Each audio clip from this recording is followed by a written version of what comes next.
يوسف من محافظة بابل، فيما مشرفي المباراة دكتور ستار باجي وعلي عيسى. طموح الانتصار مشروع عند الطرفين.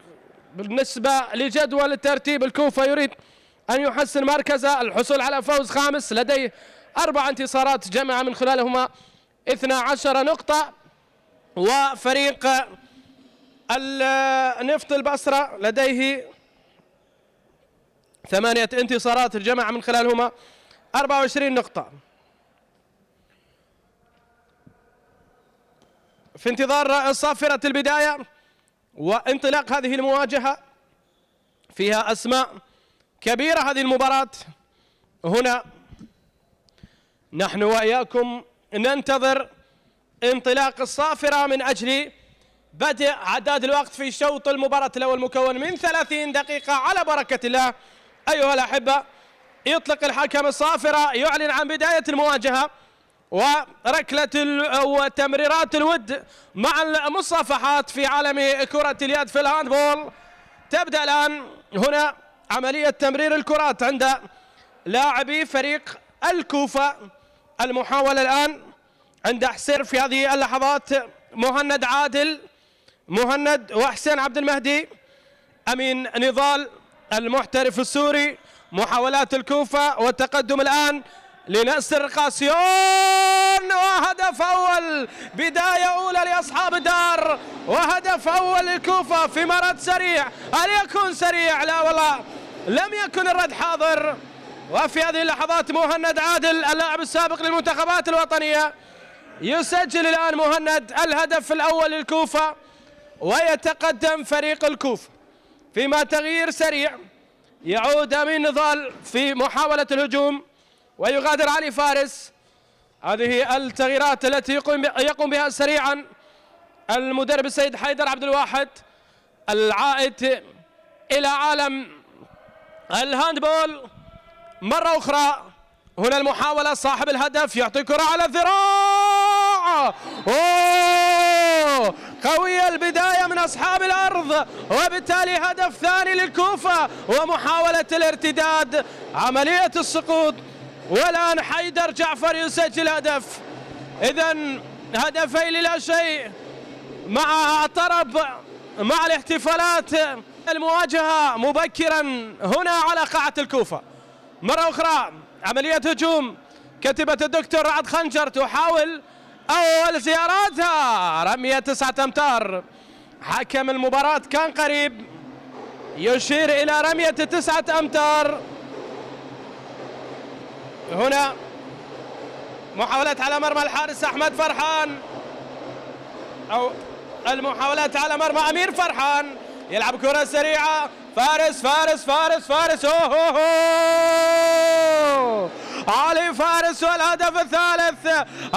الكوفة مبكرا هنا عن طريق علي فارس يبدأون، وثالث الأهداف في مرمى كتيبة السيد رعد خنجر. علي جاسم تتوالى الأهداف على مرماه، وبالتالي هنا المحاولة 3 لا شيء. ومن أجل الرابع عملية التنطيط، تأخر التنطيط واختراق، والمحاولة الله، أصحاب الأرض بثوب الكبار هنا من قاعة نادي الكوفة. ونادي الكوفة يضربون، يحرج كثيرا نفط البصرة الآن. وفي هذا الآن وهذا الحين حيدر جعفر هذه المرة يضع اسمه. حاولة الدفاع بنظام ونطاق 6-0، اختراق، قراءات ممتازة، والمحاولة للخامس. يا لاعب، يا خرافي، يا فنان، ماذا يجري الآن لنفط البصرة؟ 5 لا شيء، ورعد يطلب التايم اوت للمباراة بقوة كبيرة جدا. والآن الكوفة يتقدم ب5 لا شيء. الأمور تسير على أحسن ما يكون، وفريق الكوفة مبكرا يحرج الضيف نفط البصرة وأن تقدم في السلم. لكن هنا الحديث مغاير لفريق الكوفة الذي لديه حافز كبير بأنه يلعب على قاعدة ما بين جماهير تقرع طبول الفرح والأفراح تملأ القاعة. هنا العودة مرة أخرى.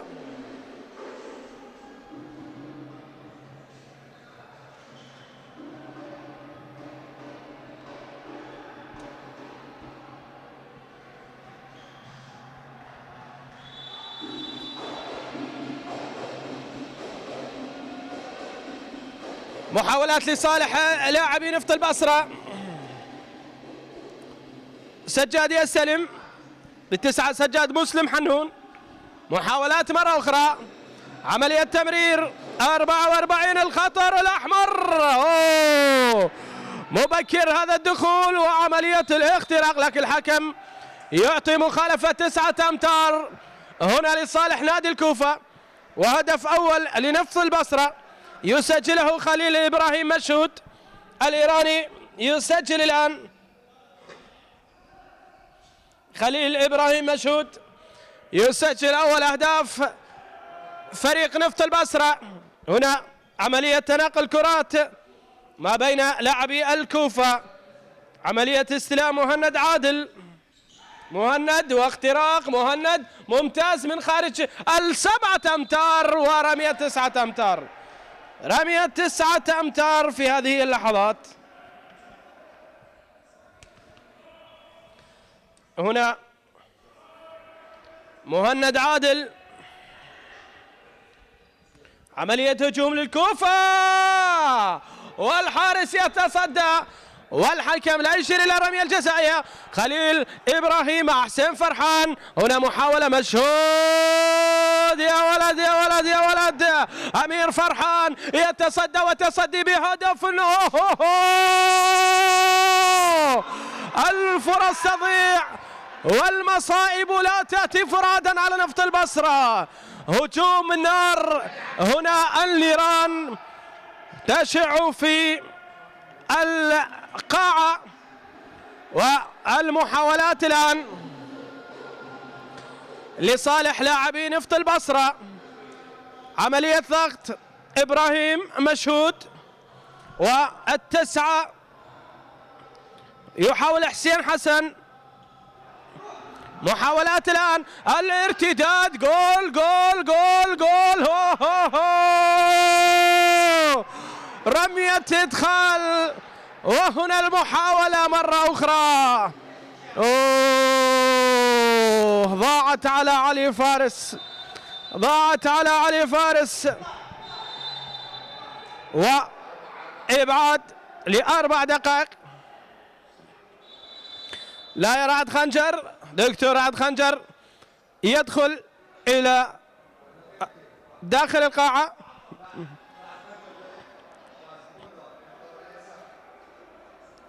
إبعاد ل4 دقائق. هنا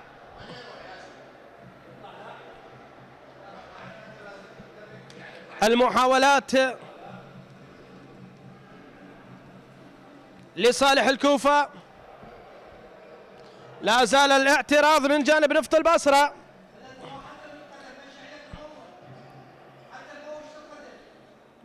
هنا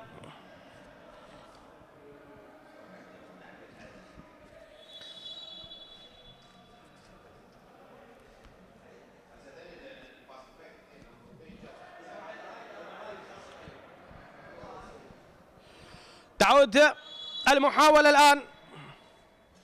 السوري يحاول أمين نضال، أمين عملية التمرير وفارس.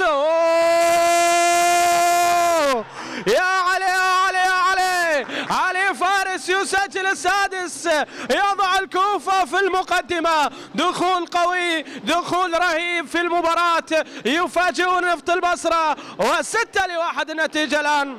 فريق الكوفة يبدع ونفط البصرة يحاول العودة، يحاول إيجاد سبيل في ظل النقص العددي. المدرب يخرج حارس المرمى ويقحم لاعب، ويخافون المرتدات، يخافون المرتدات. هنا عملية تشتيت. 6-2 6-2 وصاحب الرقم 90 موسى الكاظم لاعب منتخب الشباب يسجل الآن 6-2 من أجل هدف سابع للكوفة. هيجان أصفر لا يمكن أن يتحمل ضغط لاعبو نفط البصرة. عادت 7-2، عاد الفارق 5، وما يجري في أرضية الملعب صادم هنا على هذه القاعة. في قاعة الكوفة الأمور معروفة بالنسبة لفريق الكوفة ومعهودة. هنا المحاولات، فرصة، عملية دخول، إمكانيات إبراهيم، لا مكان لخليل إبراهيم مشهود من أجل الدخول. علي مهدي مع مشهود، علي، وهنا سيلاوي يدخل، علي محمد، وعلي محمد سيلاوي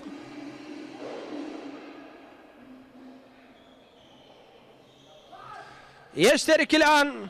أوه، هدف ثالث، أهداف سهلة ومحاولة ارتداد. عاد الحارس والمدرب يخرج لاعب ويعيد الحارس. نقص العددي لا زال عند نفط البصرة. الكوفة هل يستغلون هذا النقص؟ فيما كتيبة السيد رعد خنجر قادرة أخذ على اليمين. هنا المحاولة ما بين الزاوية اليسرى واليمنى، عملية اختراق. يا لاعب السوري يسجل الآن الهدف الثامن عن طريق أمين نضال. أمين نضال عريش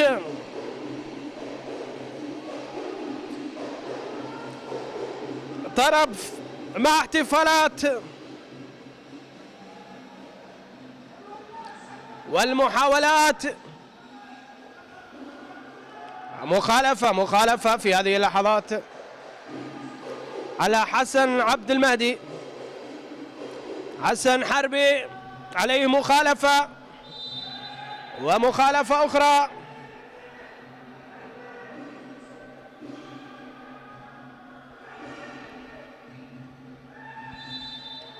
والحكم يطلق الصافرة بمخالفة جديدة لصالح نفط البصرة. ارتداد سريع مع عودة حارس المرمى. 8-4 النتيجة الآن، وهدف دون مع عودة سريعة. الاستحواذ على الكرة، عملية الدخول. الله، لم تكن في المرمى، فيما عقاب سريع. خطأ في المشي، والمحاولة تلعب الآن سريعة للكوفة. ينتظرون بفارغ الصبر أن يسجلوا الأهداف قبل أن تكتمل صفوف فريق نفط البصرة. عاد الفريق بكامل العدة والعدد، فريق الأحمر مكتمل العدد والفريق الأصفر كذلك. هنا المحاولة التي تلعب لصالح الكوفة، عملية دخول من حربي، وحسن حربي يحصل على مخالفة 9 أمتار في هذه اللحظات. مرة أخرى عملية التمرير، دخول وتمريرات مستمرة في انتظار اختراق للمنطقة. تصدي والسوري أمين نضال.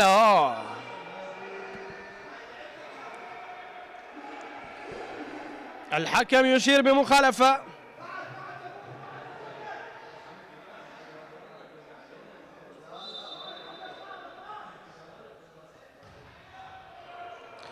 محاولات الكوفة، تصدي وكرة في القائم مع مخالفة يشير إليها حكم المباراة.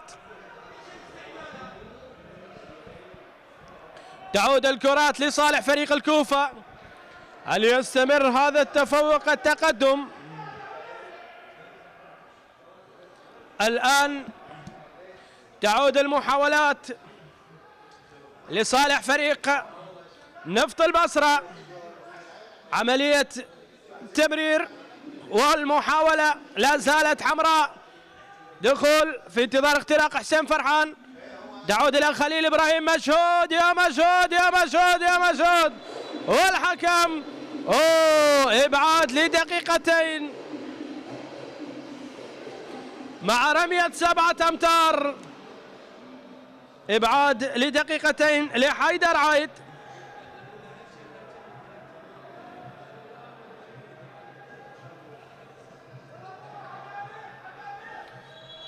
أمير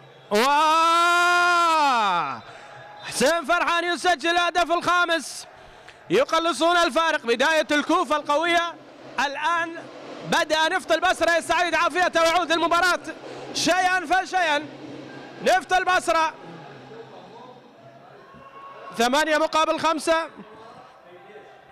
وهنا المحاولة تلعب الآن لصالح لاعبي فريق الكوفة، ومن أجل هدف مخالفة حكم المباراة لصالح مهند عادل. الكوفة فريق منقوص عدد. هذا حسن حربي. حسن أمين نضال يسجل ورد سريع. هدف بهدف.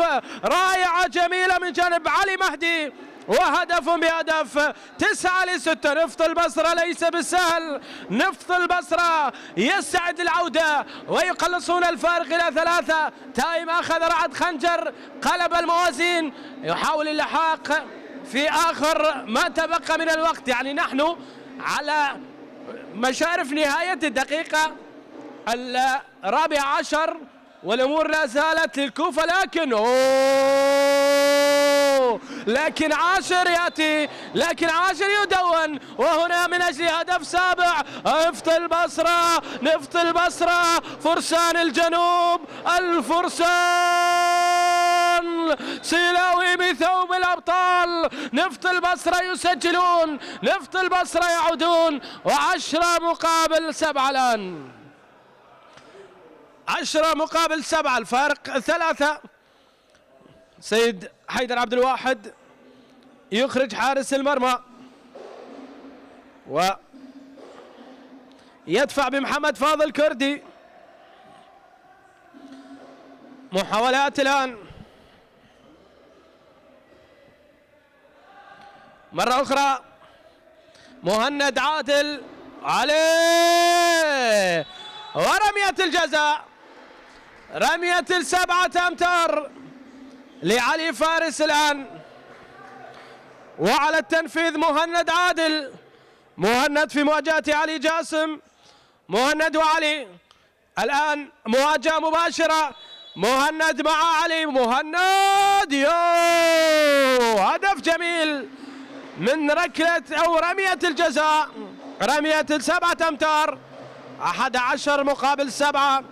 أمور ممتازة بالنسبة لفريق الكوفة، لكن تحسين المستوى الدفاعي يجب أن يكون حاضر. الفارق 4 أهداف ما بين الفريقين في النصف الثاني من الشوط الأول. الآن حسين فرحان، شخصية فريق كبير يملكها نفط البصرة. فرسان الجنوب، فرسان يتقدمون الآن. رمية 7 أمتار. حسين فرحان ورمية 7 أمتار سريعة من علي مهدي إلى إبراهيم. مشهود يا مشهود يا مشهود. الإيراني يسجل الهدف الثامن، وإبراهيم مشهود يسجل بطريقة جميلة جدا، ويباغت حارس المرمى الذي تصدى للصعبة ودخلت عليه هذه الكرة. يقدم مباراة جيدة إلى الآن أمير فرحان، لكن الكوفة يحتاج إلى رصانة على مستوى الدفاع. هنا المحاولات، اختراقات لدفاع نفط البصرة كثيرة في هذا اليوم. والسوري أمين نضال، مباراة يقودها السوري والإيراني، والتقدم مستمر للكوفة.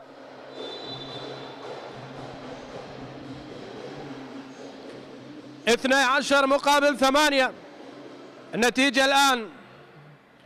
تستمر المحاولات، تمرير الكرات، فرصة للكوفة بأن يستثمر مرتدات، لكن إبراهيم سقط إبراهيم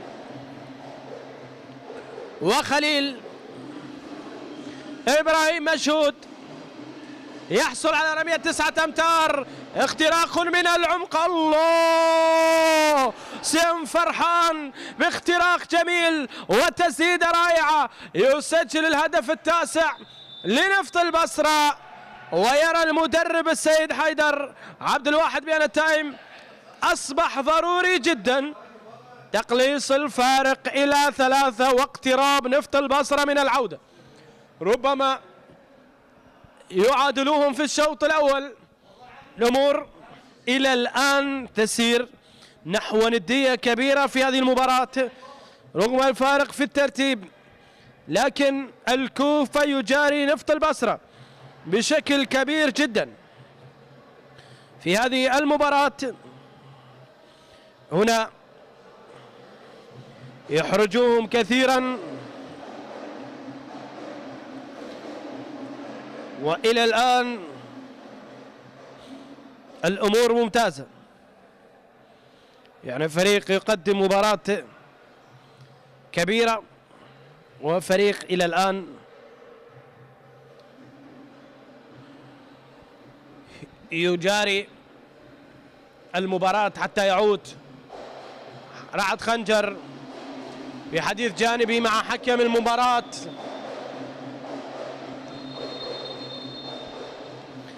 على هذه الأنغام وعلى هذا الطرب الكوفة يواصل التقدم والعودة إلى أرضية الملعب الآن.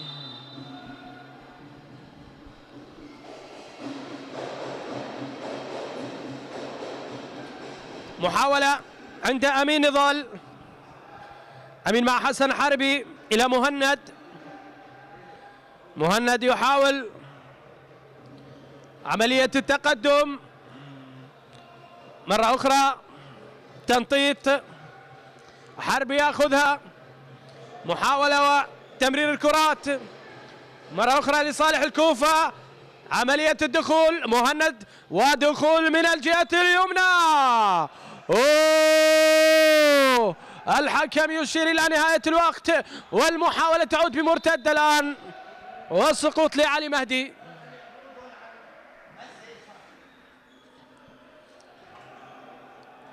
هنا المحاولات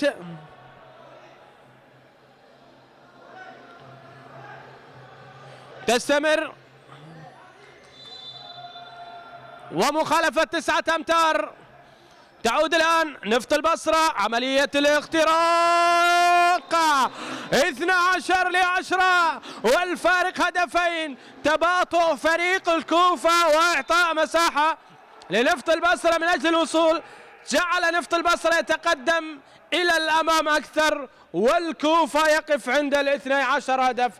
10-12 والأمور لا زالت، لم ينتهي الشوط الأول، لم ينتهي الوقت، وكل شيء وارد في لحظة في ثانية. هنا المحاولة،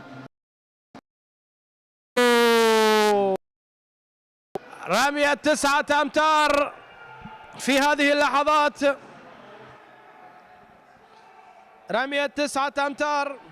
محاولة الكوفة الآن أمين نضال، والمحاولة عند مهند وتسديد الكرة، لكن الحارس علي جاسم.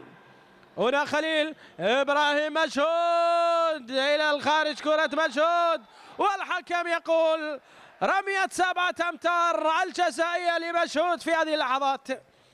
رمية 7 أمتار كالعادة. حسين فرحان على التنفيذ يواجه أمير فرحان. حسين وأمير، 11 مقابل 12 والفارق هدف. عودة نفط البصرة من بعيد. هنا من طلب لا تايم، حكم المباراة يستبدل الكرة. محاولات تأتي الآن لصالح لاعبي فريق الكوفة. قل الرتم الفريق الأصفر ومحاولة تصحيح الأوضاع على الميدان. هنا التمرير ونضال مع حربي. علي فارس لاختراق نضال، والمحاولة من الخارج، محاولة من خارج الشبكة، والكرة البديل حسين حسن الذي سبق وان اوقف الحكم. الان يعاد الكفة 12-12، والافراح لا تستمر. عادوا الى التعادل، يعني بداية نارية للكوفة، بعد ذلك تراجع مفاجئ حتى عاد الكوفة وبقي ثابتا عند 12 هدف، ومن ثم تعادل الان بال5-1. طريقة الدفاع لسيد خنجر،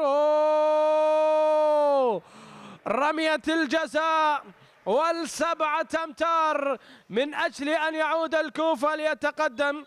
والدكتور رعد خنجر الآن يغير حارس المرمى، مصطفى محمد عبد الرضا في المرمى، حامل عرين في مواجهة أمين السوري والحارس البديل السوري ومصطفى.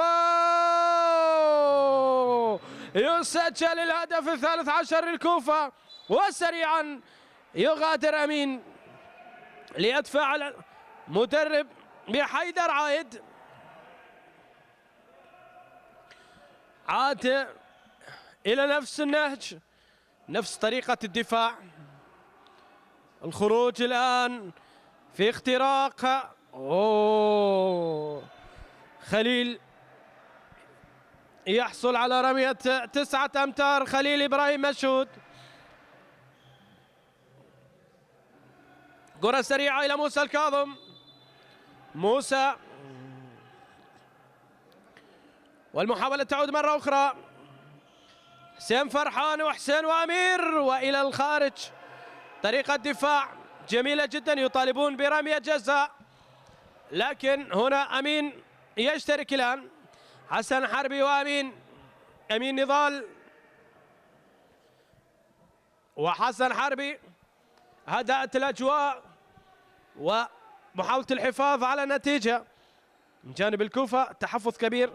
برهان الدين يتواجد في هذه اللحظات في أرضية الملعب، والمحاولة عند حربي، حربي إلى برهان، ورمية 9 أمتار. كرة تطمت بقدم اللاعب، والحكم أشار إلى رمية 9 أمتار في اختراق.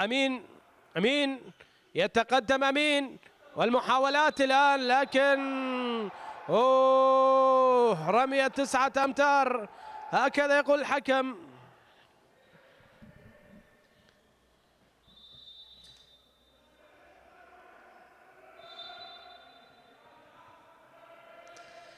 الآن مهند عادل يعود، والمحاولة والتمريرة ورمية 9 أمتار، رمية 9 أمتار. أمين نضال، وفي هذه اللحظات يشترك حيدر عايد ويغادر حسن حربي. تغييرات مستمرة في الطرفين، ومع استقرار على التشكيلة من السيد رعد خنجر.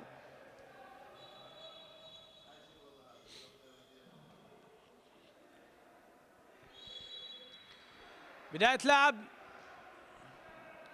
والمحاولات الآن لصالح نفط البصرة من أجل التعديل.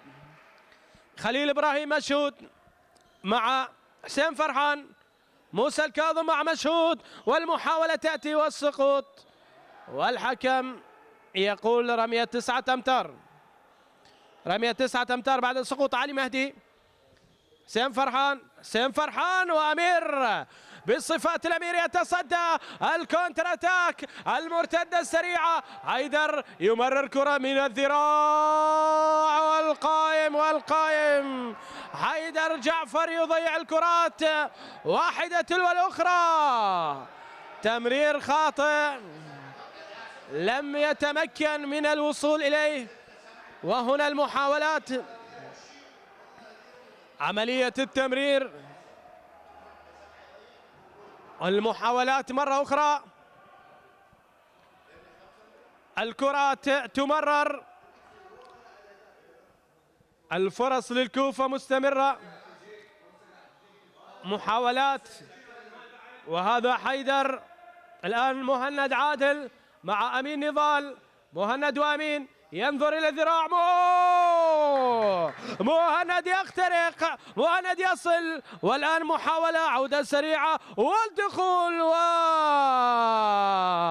ورمية الجزاء، رمية ال7 أمتار يشير إليها حكم المباراة لصالح الرقم 9 لحسين حسن. هنا حسين حسن عمود، وعودة الرمية لحسين فرحان. حسين وأمير ذاتها بنفس الجهة، سيكون على اليمين حسين وأمير. حسين لا والله، كرة على اليسار وفي المرمى، والتعادل الآن 14 لكل فريق. من المحاولة أو 14 الكوفة مقابل 13 لنفط البصرة. كل فريق أخذ حصته من التايم. محاولات، وأمين أمين أمين أمين نضال، هذا علي فارس. تمرير كرات، المحاولات، أمين أمين أمين يمرر، هذه ما تضيع، والكرة في المرمى. يسجل حيدر جعفر هذه المرة، وإبعاد لدقيقتين، إبعاد لدقيقتين. لا لا لا يا علي مهدي، لاعب كبير وإمكانية كبيرة. إبعاد دقيقتين. هنا المحاولات، نقص عددي جديد في نفط البصرة. هل يستغل فريق الكوفة ويسجل؟ الآن 15 مقابل 13، فرق هدفين. والمحاولات تأتي لصالح فريق نفط البصرة. موسى الكاظم يتحصل على رمية 9 أمتار في هذه اللحظات. لاعب منتخب الشباب موسى الكاظم، لاعب صغير في السن. هنا يحاول، لا يمكن إيقافه، لا يمكن إيقافه. حسين فرحان لاعب لا يمكن إيقافه. والآن المحاولات لصالح الكوفة.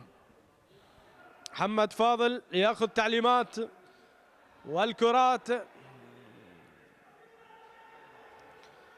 يدخل أمين نضال، أمين الممتاز في الهجوم، لكن في الحالات الدفاعية يغادر. أمين نضال، أمين وحربي، الدخول من الطرف، الله، لوحة فنية رائعة، سلسلة جميلة من التمريرات، إبداع إمتاع، والكوفة بهدف رائع وجميل. أنا كنت قريب، وحيدر عبد الواحد أعطى تعليمات لمحمد فاضل بأن يتواجد على الجهة اليسرى هنالك في الزاوية اليسرى، وبالتالي يمرر كرة جميلة لحيدر كأنك في كرة القدم وليس في كرة اليد. هذا التحرك الجميل.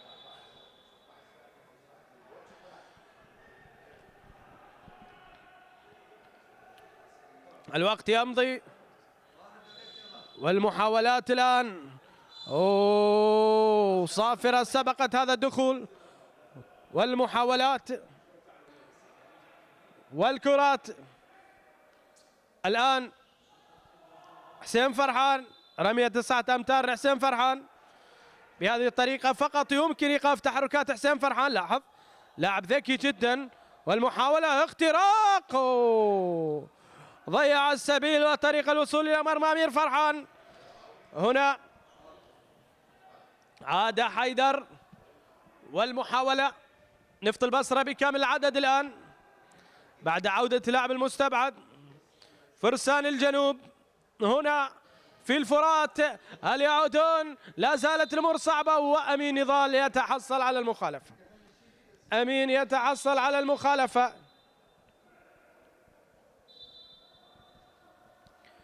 تعود هنا المحاولة مرة أخرى، عملية التمرير، والكرة يتصدى حارس المرمى لكرة علي فارس، والكرة إلى الخارج. تصدي ممتاز من علي جاسم، يبقي الفارق هدفين في آخر نصف دقيقة. وخليل خليل إبراهيم مشهود يسجل الآن ال15، وربما هي المحاولة الأخيرة للكوفة. عملية الدخول ورمية ال9 أمتار. سلامات لحمل رقم 5 سيف عبد الحسين. محاولة عدم تركيز، ويطالب برمية ال7 أمتار. 6 ثواني.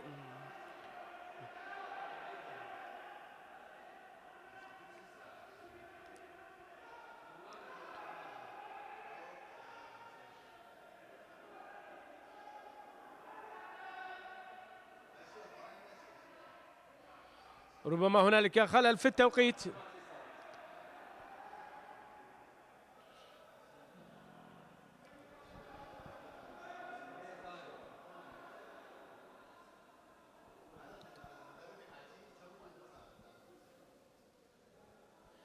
إذا توقف في هذه اللحظات، نقاش على الطاولة.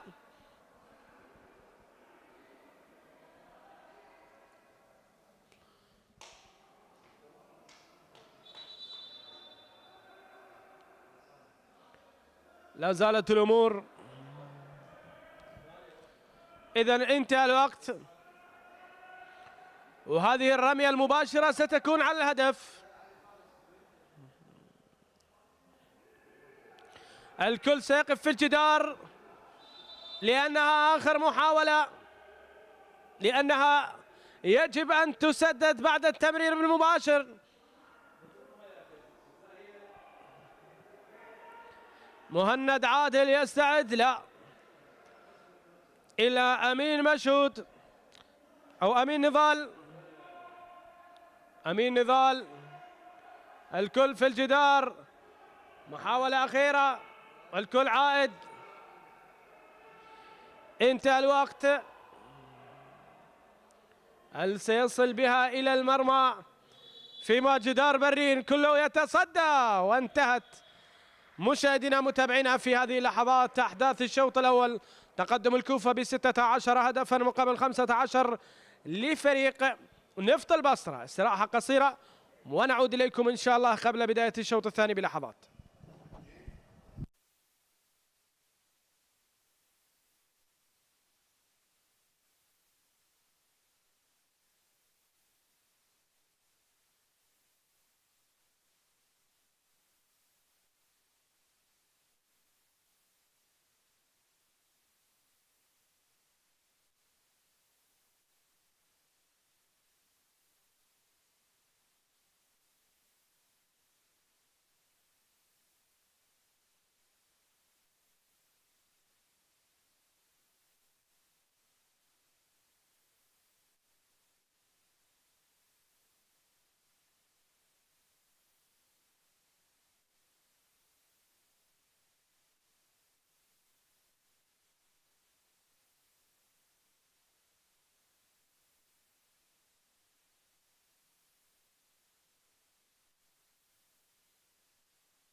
مشاهدينا متابعينا مرحبا بكم مرة أخرى، وأحداث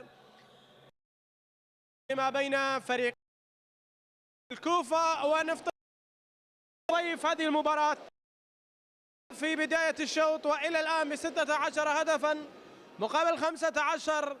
والآن هنا فريق الكوفة يبدأ بداية جديدة أمام فريق عنيد، فريق صعب، فريق نفط البصرة. ولو أن نفط البصرة تعرض إلى 5 خسائر لكنه ليس بالفريق السهل، هو قادم من انتصار في درب البصرة على بلدية البصرة، والكوفة أيضا قادم من انتصار على ذي قار. لذلك روح الفوز كبيرة عند الطرفين. عناد الكوفة مع صعوبة الاستسلام من نفط البصرة جعل المباراة جميلة أكثر، وبالتالي الآن الحكم سيعلن في هذه اللحظات عن بداية هذه المباراة في الشوط الثاني.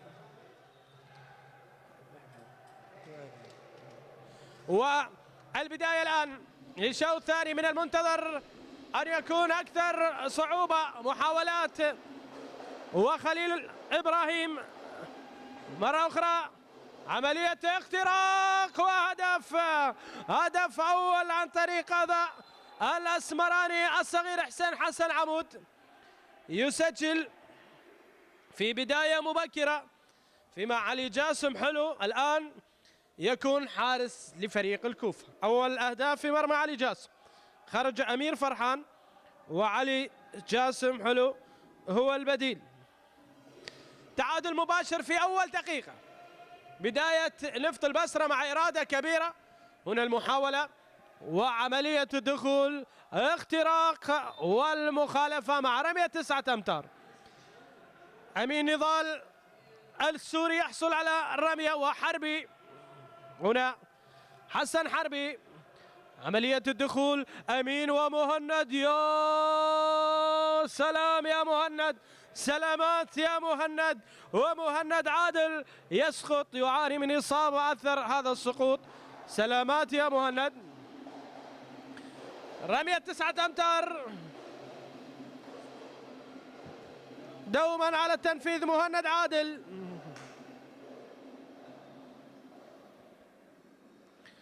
هنا مواجهة ما بين علي جاسم ومهند عادل، مهند وعلي، مهند لل17 هل يرفض علي؟ لا، مهند يؤكد، و17 مقابل 16.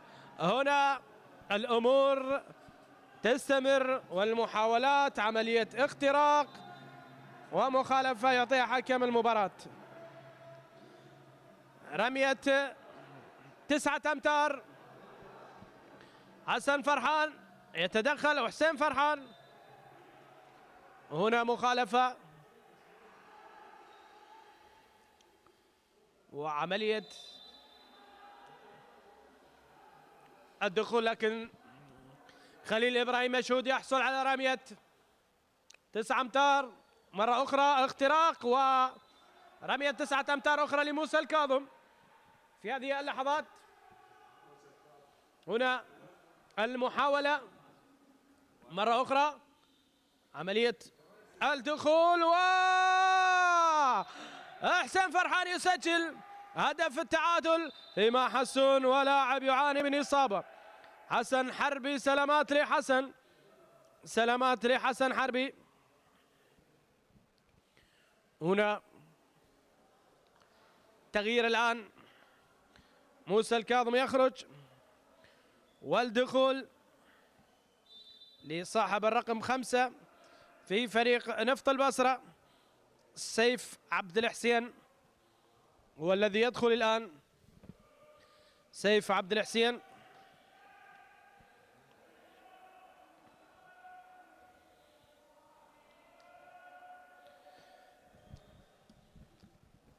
تناقل كرات أمين نضال مرة أخرى، اختراق، دخول ورمية 9 أمتار. صعب الاختراق على محمد فاضل، محمد فاضل كان صعب عليه الاختراق، يقود هذا الهجوم. محاولة الآن عملية الدخول. القائم لأصحاب الأرض يقف مع ضيوف، وهنا محاولة ممتازة وكرة سريعة. حيدر الآن، محمد فاضل على الطرف والكرة والهدف.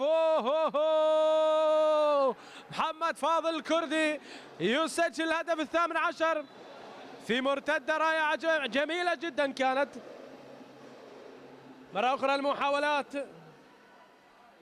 عملية تناقل الكرات والفرص الآن ما بين لاعبي نفط البصرة. موسى مع خليل مشهود ومخالفة 9 أمتار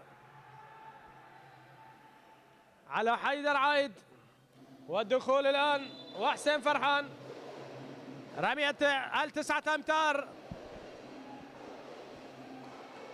محاولة والتناقل كرات وهدف. التعادل يأتي الآن، قدم على الدائرة حتى يبدأون عملية اللعب.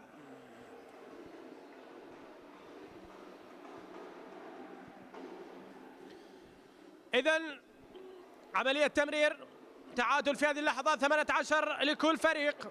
مباراة من البداية واعدة بالأهداف. هنا التمرير وهنا المحاولات. حربي وكرة أمين نضال، أمين وحيدر جعفر وحربي في هذه اللحظات. أمين قد يخترق أو لا، الحكم يقول رمية 9 أمتار. رمية 9 أمتار. أمين محاولة، رمية 7 أمتار، لكن كان ممتاز، اختراق ممتاز وجميل من حيدر عايد.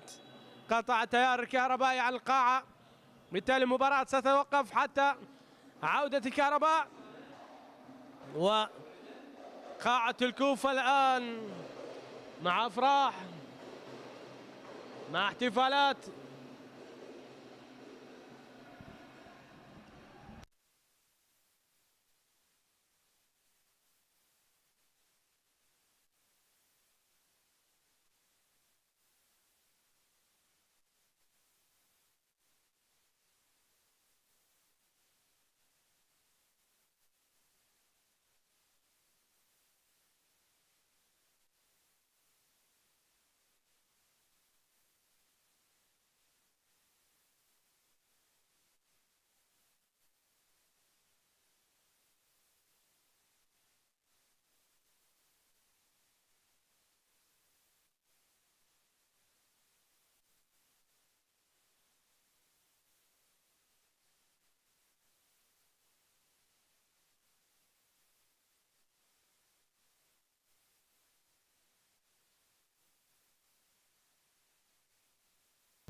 إذن عودة تيار الكهربائي واستمرار المباراة. رمية الجزاء، رمية 7 أمتار في هذه اللحظات.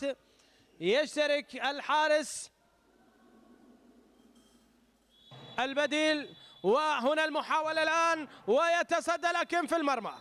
يتصدى لكن في المرمى، وسلامات للحارس البديل.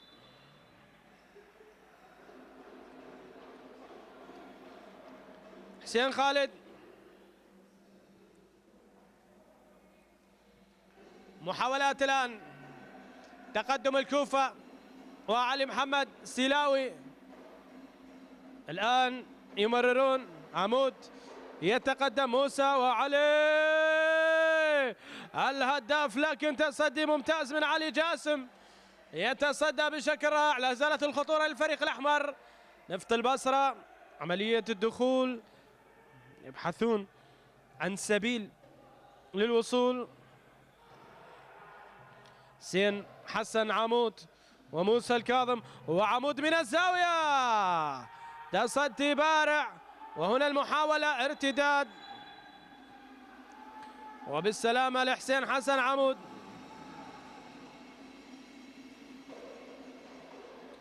بالسلامة لحسين حسن عمود، والحكم يعيد التمرير.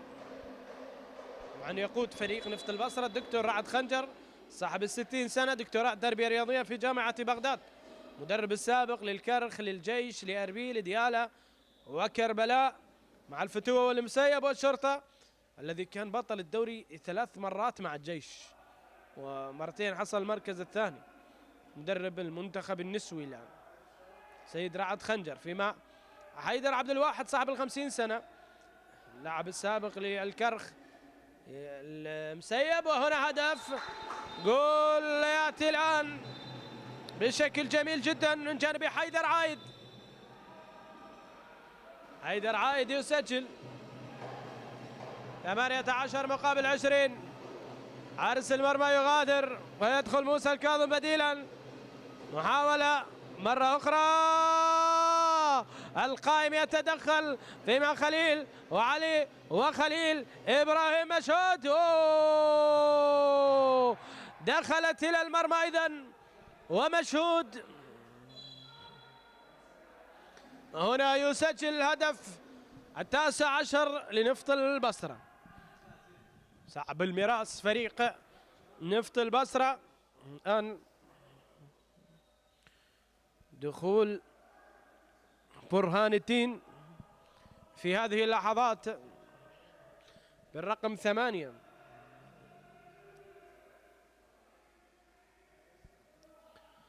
هنا محاولات، تمريرات، أمين ومهند، أمين أمين أمين أمين، الله،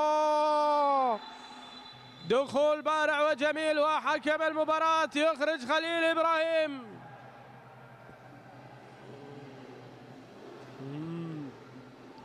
مشهود إبعاد دقيقتين، وفي هذا الإبعاد تأثير على كتيبة الدكتور رعد خنجر في هذه اللحظات.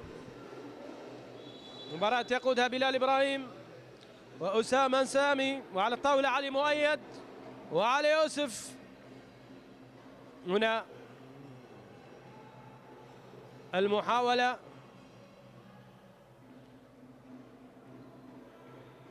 خرج حارس المرمى وحسين على حماية المرمى من أي كرة. علي محمد سيلاوي يحاول، والكرة في الهدف، ورد سريع لكن إلى الخارج. الحكم يطلب على الدائرة، على الدائرة.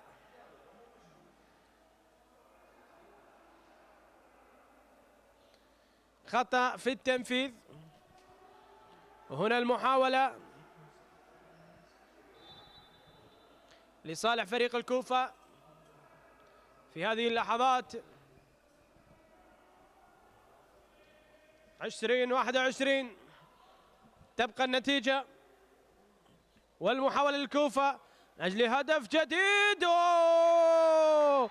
تسديدة قوية من محمد فاضل، يسجل الهدف الثاني والعشرين ليعود التقدم. الآن يعود التقدم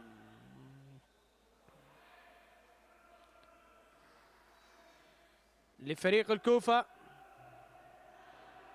عاد تنظيم الدفاع، مدرب فريق الكوفة موسى الكاظم، علي محمد، علي مع موسى وعلي، وهنالك الرمية. يقول حكم المباراة رمية 9 أمتار.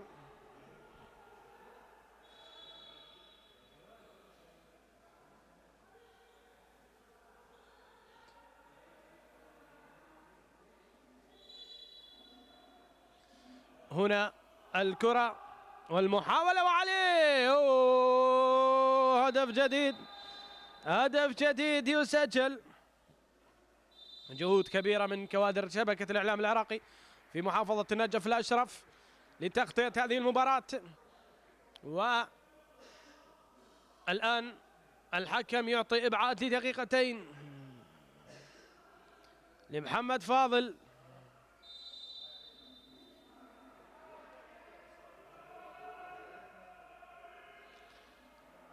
تعود المحاولات.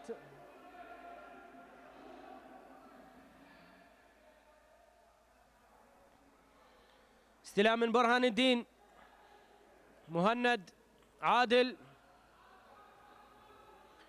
والكوفة يغادر حارس المرمى.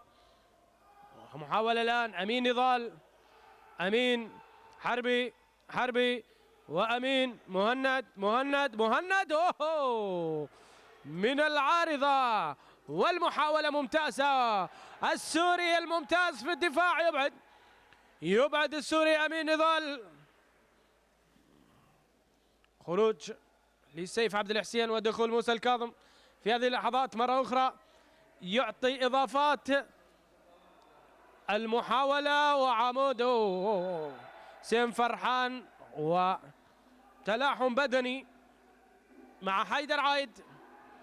تعود المحاولات والكرات، وخليل إبراهيم مشهود يسجل إيراني هدف التعادل.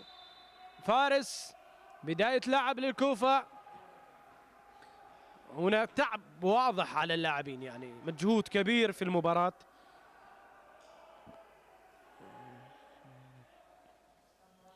برهان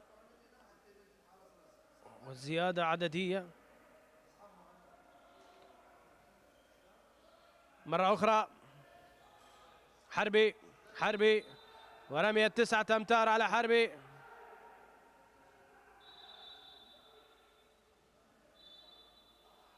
والحكم يعيد اللاعبين. مهند ورمية جزاء. ماذا يقول حكم المباراة؟ رمية 9 أمتار، إبعاد دقيقتين.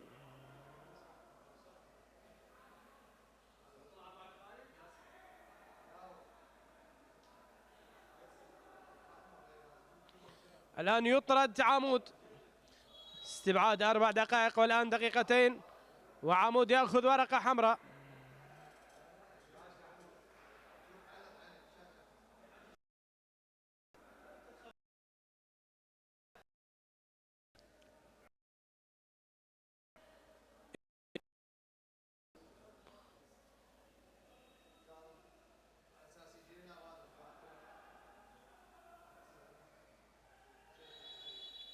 بعد الإبعاد الآن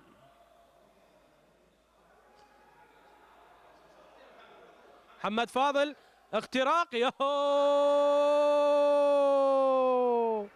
كان من الممكن أن يسجلوها، فكر بشكل رائع،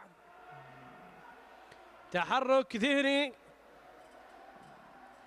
وهنا المحاولات مرة أخرى.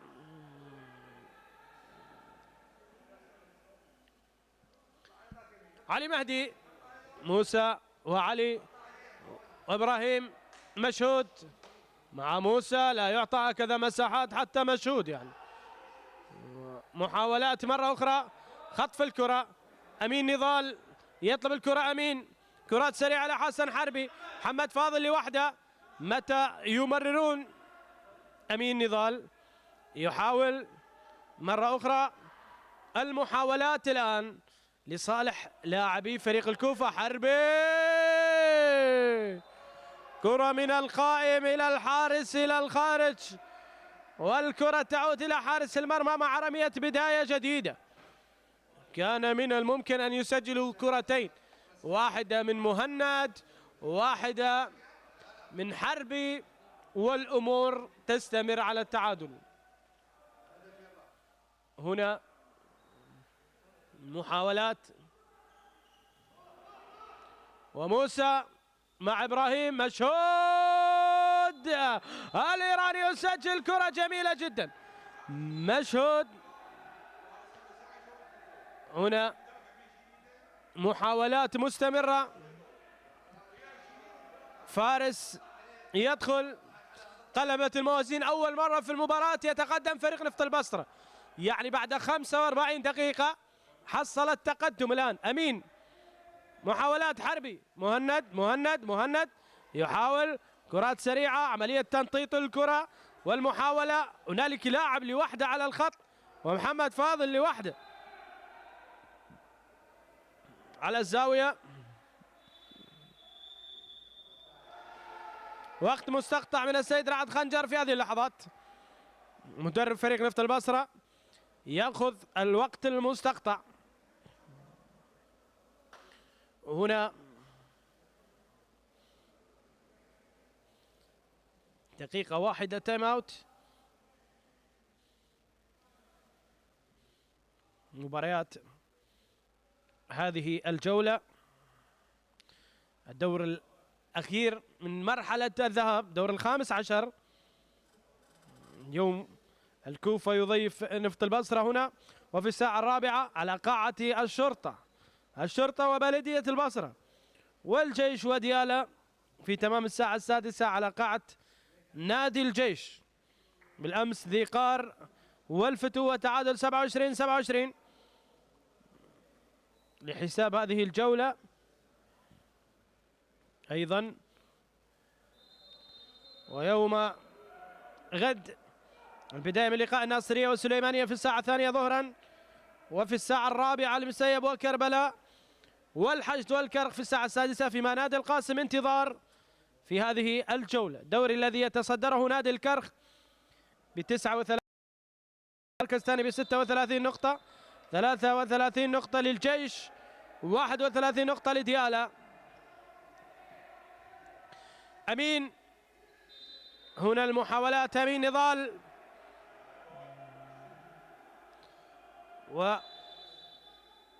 ويحصل على المخالفة.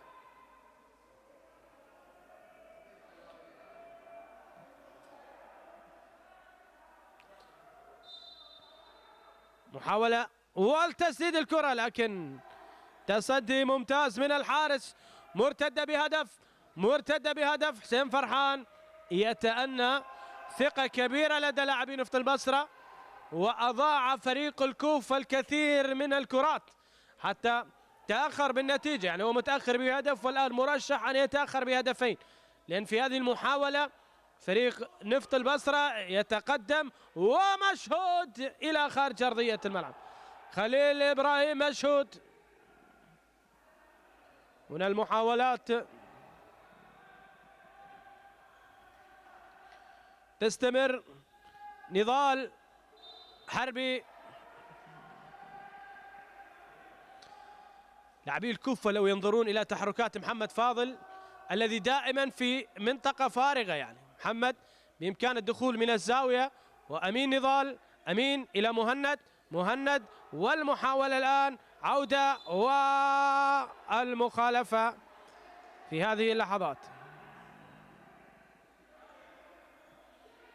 مخالفة ذكية من محمد فارس.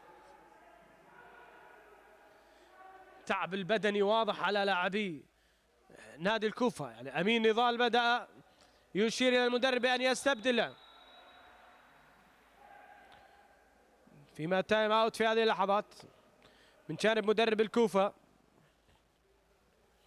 ياخذ تايم اوت حيدر عبد الواحد.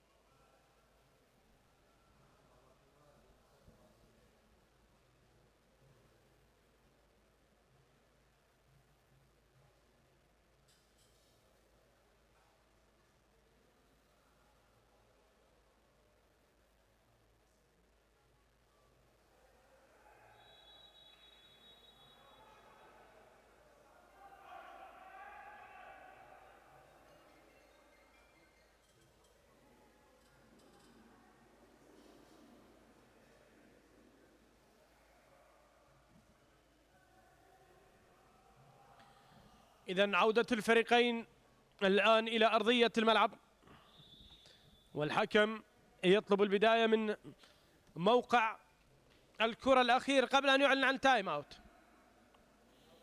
علي محمد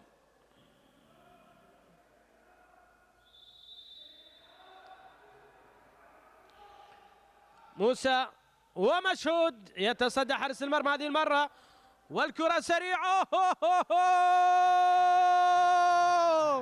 علي جاسم حلو، حارس المرمى من المرمى إلى المرمى، تأخر الوصول للحارس، الحارس علي جاسم تأخر، وحارس الكوفة علي جاسم حلو هو الذي سجل في مرمى علي جاسم. لا، أمير فرحان حارس الكوفة سجل في مرمى علي جاسم حارس مرمى نفط البصرة. هنا المحاولة والكرات مخالفة ورمية 9 أمتار.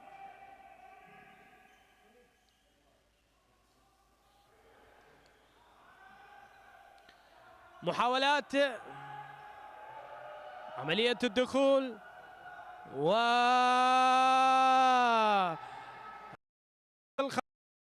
الحكم يقول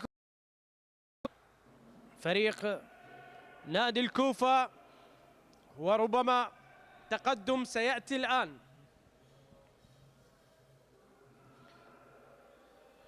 ربما يأتي الآن لفريق الكوفة أن يعود الفريق للتقدم.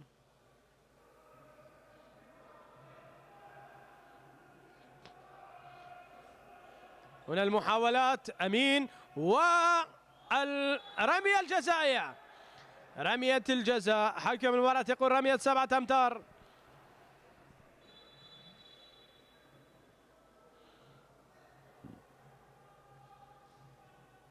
مصطفى محمد عبد الرضا يدخل الآن،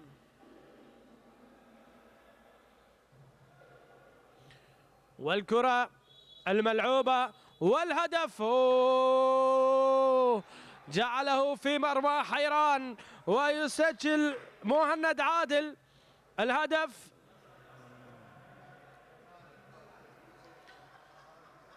كرات متناقلة الآن، علي محمد فيما عملية التمرير والتسديد والهدف. التعادل مباشرة من حسين فرحان. موسى يغادر، بداية لعب مرتدة، استقر فريق نفط البصرة، وقف على التغطية، والكرة التي تلعب الآن الشوط الأول.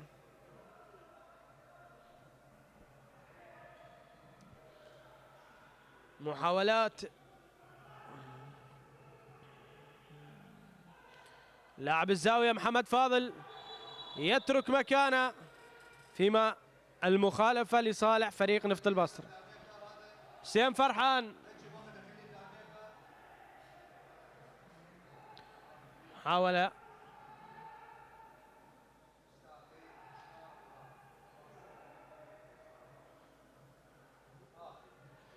مرة أخرى تمرير الكرات، والفرصة لصالح فريق نفط البصرة مع رمية 9 أمتار. تعادل يخيم على أجواء المباراة، واختراق من موسى، خطأ في التنطيط، محاولة سريعة مرتدة. الحكم يطلب لعب الكرة من مكان الإعلان، ومهند عكس الاتجاه، الكرة لمن ستكون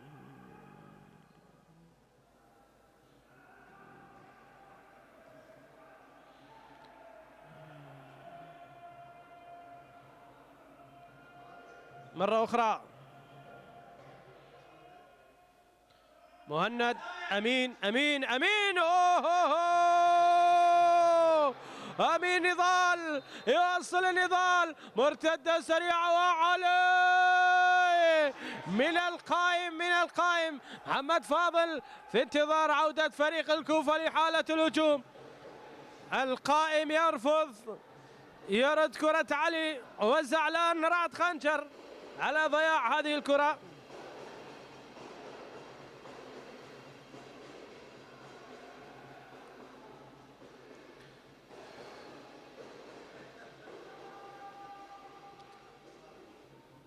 هنا الكرة والمحاولة محمد فاضل، عاد إلى أمين نضال. أمين هل يرى محمد فاضل؟ هو جنون السوري ومحمد جول. يا أبا محمد يا أبا محمد يسجل الآن، يضعها وخطأ في المشي واستسلام. مهند راح ولكن لم يكتب له نجاح، والمخالفة الآن 26-24. عاد حيدر جعفر الآن لاعب زاوية.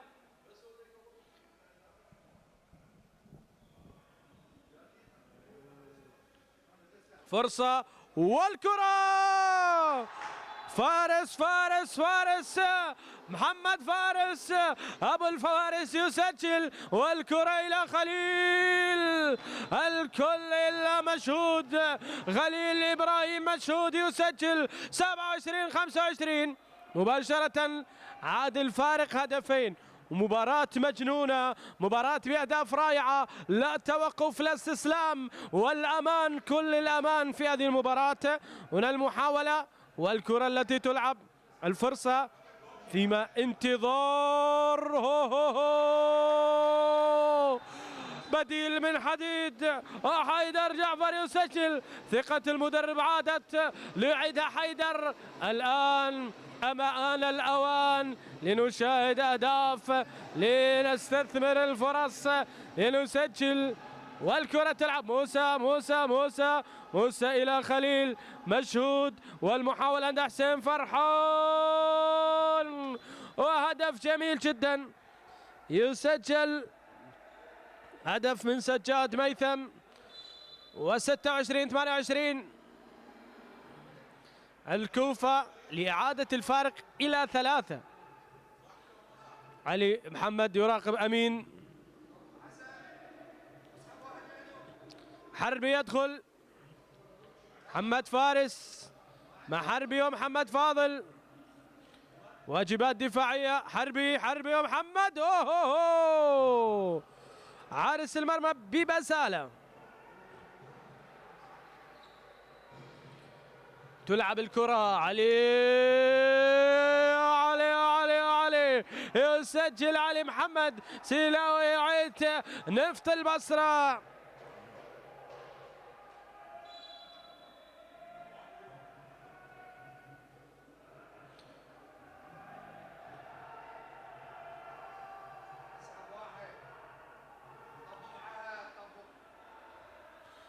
محاولات حربي، سقط حربي ورمية 9 أمتار.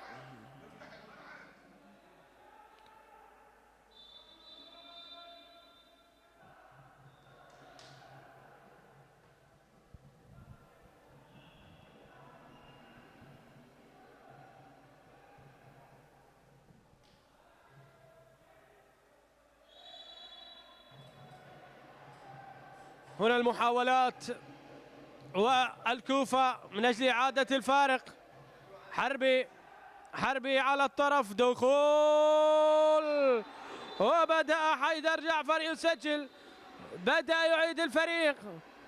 والمحاولات علي، مطالبات بالمخالفة. سيلاوي يراقب أمين، وتسديد الكرة، يسجل الآن مشهود.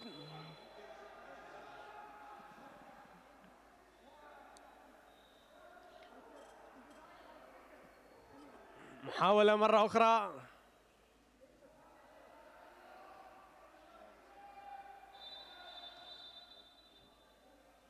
والحكم الآن يضبط أبعاد المرمى.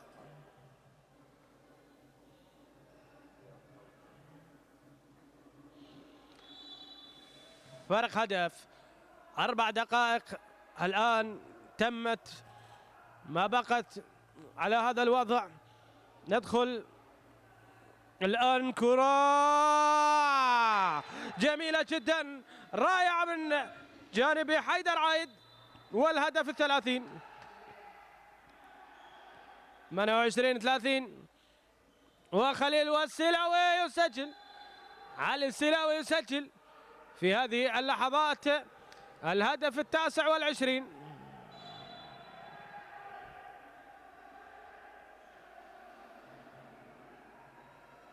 أمير خالد يغادر، الحارس والمدرب يدفع بلاعب إضافي. 8-7.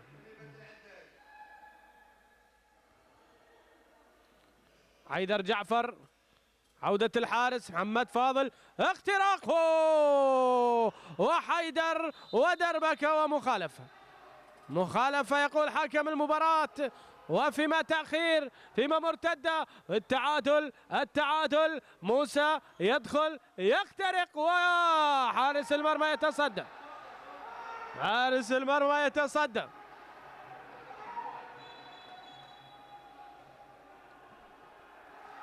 تغيير الكرة 2:40 على النهاية.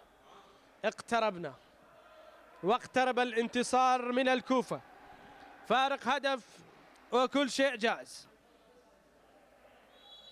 انتصار خامس ربما يكتب على فريق ليس بالسهل، على نفط البصرة.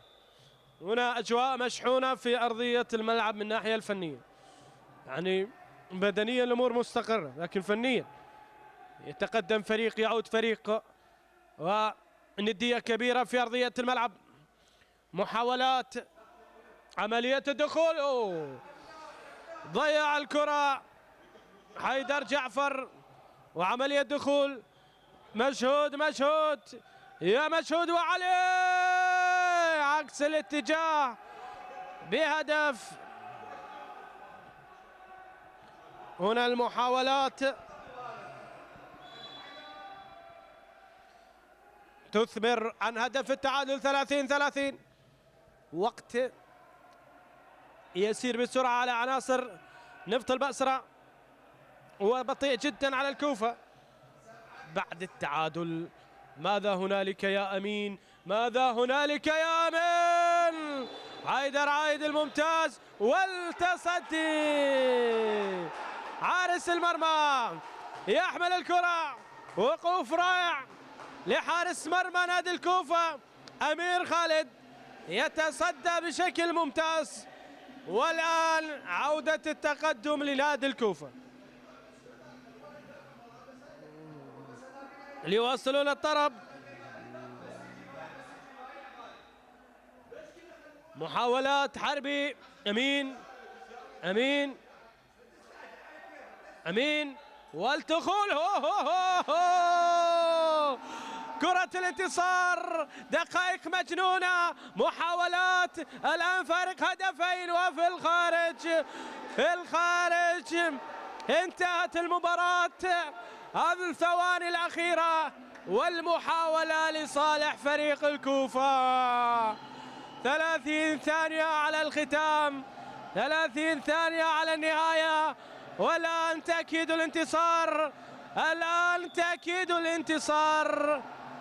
ووقت مستقطع يعطي حكم المباراة، يأخذ التائم الثاني ويحقق الأماني فريق الكوفة من أجل الانتصار والوصول إلى النقطة 15. الانتصار الخامس في الطريق، والخسارة الجديدة هي السادسة لنفط البصرة.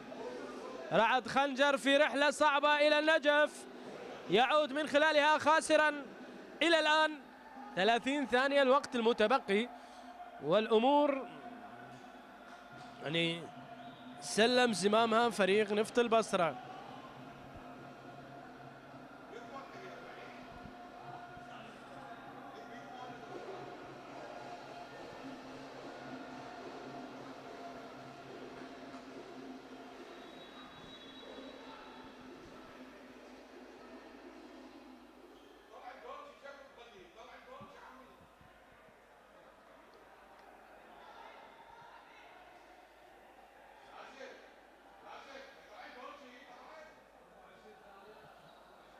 إذن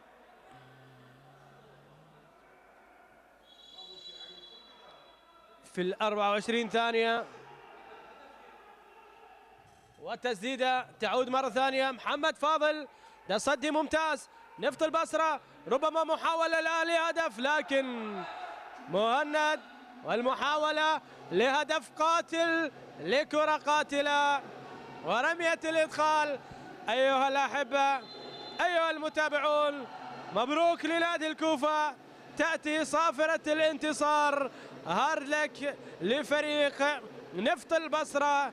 انتهت المباراة في حساب وعداد الوقت. إذن مباراة كبيرة، مباراة جميلة، وب32 هدف مقابل 30 هدف ينتصر فريق الكوفة على نفط البصرة. إلى أن نلتقي في أوقات أخرى، أترككم في أمان الله وحفظه، وإلى اللقاء.